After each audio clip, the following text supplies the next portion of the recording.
On March 8, 1968, a Soviet submarine carrying 3 nuclear-armed ballistic missiles vanished in the Pacific Ocean.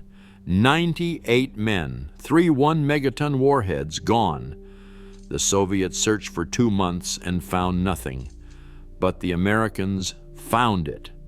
They found it 3 miles below the surface, 16,500 feet down, in a place the submarine was never supposed to be.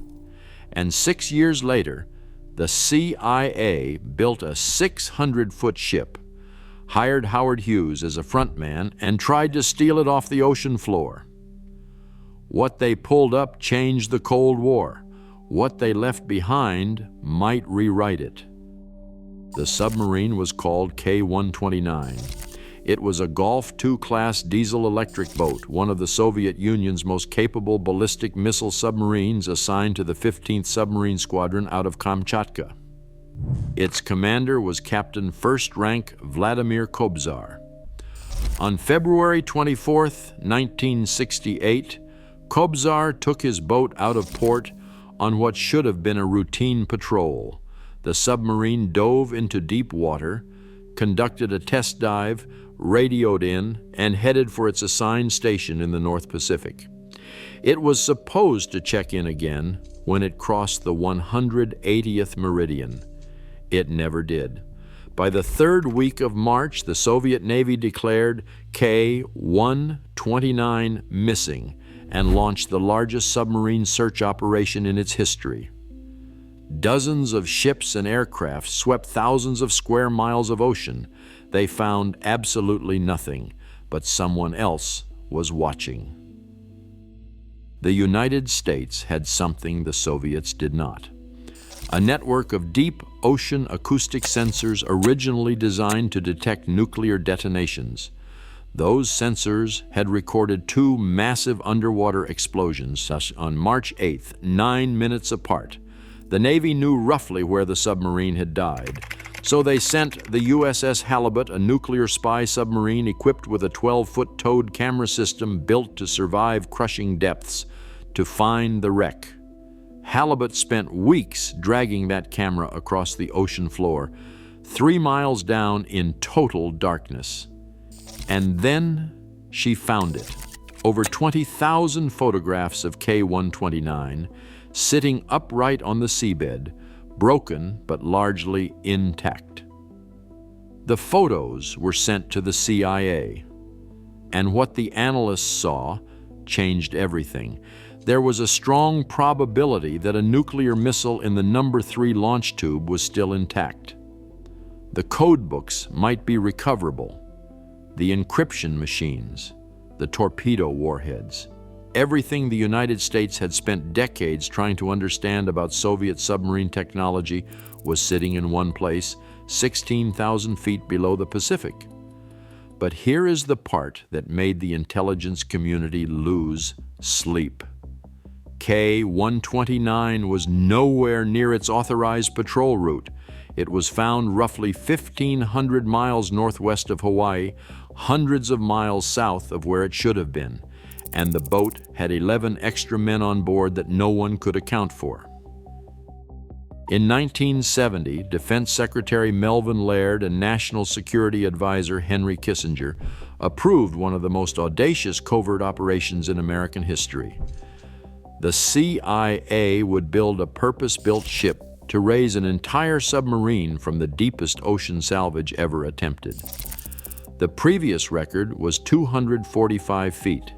They needed to go to 16,500 feet. The project was codenamed Azorian.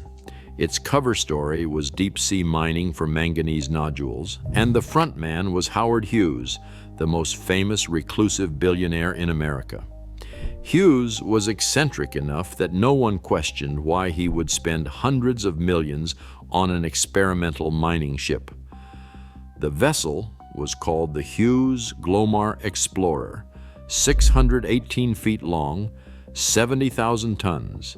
It had a massive internal chamber called a moon pool, large enough to swallow a submarine, with doors on the bottom that could open and close underwater. The retrieval device was a giant mechanical claw called Clementine, lowered on a string of 60-foot pipe sections 3 miles down to the ocean floor, in currents, in darkness, under constant surveillance from Soviet ships that had no idea what was happening beneath them. On July 4, 1974, the Glomar Explorer arrived over the wreck site. The operation took weeks. Clementine grabbed the submarine, the lift began, and then, roughly 9,000 feet from the bottom, the claw failed. Several of its massive steel arms fractured.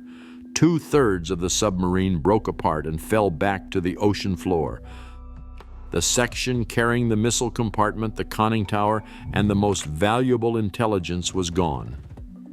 What came up was a 38-foot forward section, the bow, the torpedo room. Inside, they found 2 nuclear torpedoes, fragments of cryptographic equipment, and the remains of 6 Soviet sailors. On September 4, 1974, in one of the most extraordinary moments of the Cold War, the United States Navy held a formal burial at sea for those 6 men. They played the Soviet national anthem. They read prayers in Russian and English. They lowered the bodies into the deep with full military honors. The ceremony was filmed. It was classified for nearly 20 years. When the tape was finally given to Russia in the early 90s, it marked one of the few acts of shared humanity in a half-century of hostility. But the intelligence community was not done. They planned a second mission, codenamed Matador, to recover the remaining wreckage. It never happened. In June of 1974, just before the Glomar sailed, thieves broke into a Hughes Corporation office in Los Angeles and stole documents linking Hughes to the CIA. By early 1975, the story leaked. The Soviets sent a ship to guard the wreck site, and the White House canceled further operations. The phrase, born from the fallout, when the CIA was asked to comment, became legendary. We can neither confirm nor deny. It was used for the first time in response to questions about Project Azorian, and it has been the standard government non-answer ever since. Now here is the question that still has no official answer. Why was K-129 1,500 miles from its patrol route, creeping toward Hawaii with 11 unidentified men on board? One theory, advanced in the book Red Star Rogue by Navy veteran Kenneth Sewell, claims that KGB operatives hijacked the submarine to launch a nuclear missile at Pearl Harbor, disguised to look like a Chinese attack, in order to trigger a war between the United States and China, while the Soviets stood back and watched. The theory says Captain Kobzar realized what was happening and deliberately entered the wrong launch code, triggering a failsafe that destroyed the missile tubes and sank the boat, killing everyone on board. If true, one Soviet captain sacrificed 98 lives, including his own, to prevent a nuclear war, and the CIA spent $800 million to find out if that is what really happened. Whether they got the answer is still classified. K-129 sits on the floor of the Pacific Ocean to this day, 3 miles down in permanent darkness. 2/3 of its hull still hold whatever secrets the claw could not. The United States government has never fully disclosed what it recovered, what it learned, or why it cared enough to build the most expensive salvage ship in human history to go get it. Some questions the ocean keeps, and some questions governments make sure it does. If you found this fascinating, hit subscribe for more stories like this.